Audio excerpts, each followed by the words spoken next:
राज्यसभा निवडणुकीतील 7व्या जागेसाठी मोठी चुरस निर्माण झाली आहे। सुप्रिया सुळेंनी शरद पवारांच्या उमेदवारीसाठी पुढाकार घेतल्याने राजकीय घडामोडींना वेग आलाय।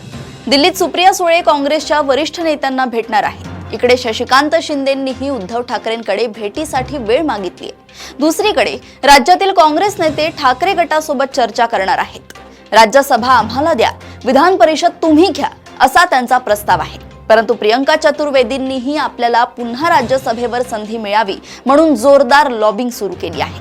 आदित्य ठाकरेंचा त्यांना पाठिंबा आहे। उद्या राष्ट्रवादीचे विलीनीकरण झाले तर आपली एक जागा आपोआप कमी होईल, हा तर्क काँग्रेसचे नेते देत आहेत।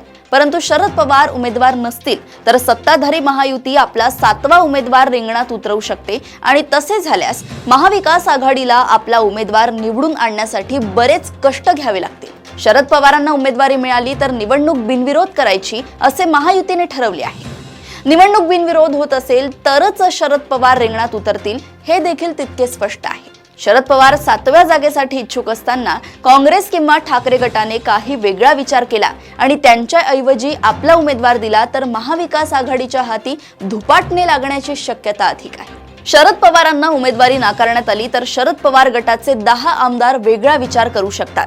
त्यातच महायुतीने 7वा उमेदवार दिला तर महाविकास आघाडीची मते फुटण्याची दाट शक्यता आहे। मागच्या वेळी हा प्रयोग विरोधी बाकावर असताना फडणवीसांनी यशस्वी केला होता। आता तर ते सत्तेत आहे। या सगळ्या पृष्ठभूमीवर 7वा कोण हा मोठा औत्सुक्याचा विषय झालाय। अशाच घडामोडी व अपडेट सोबत पुन्हा भेटूया देशोन्नती संपादकीयमध्ये। बघत रहा देशोन्नती। नमस्कार।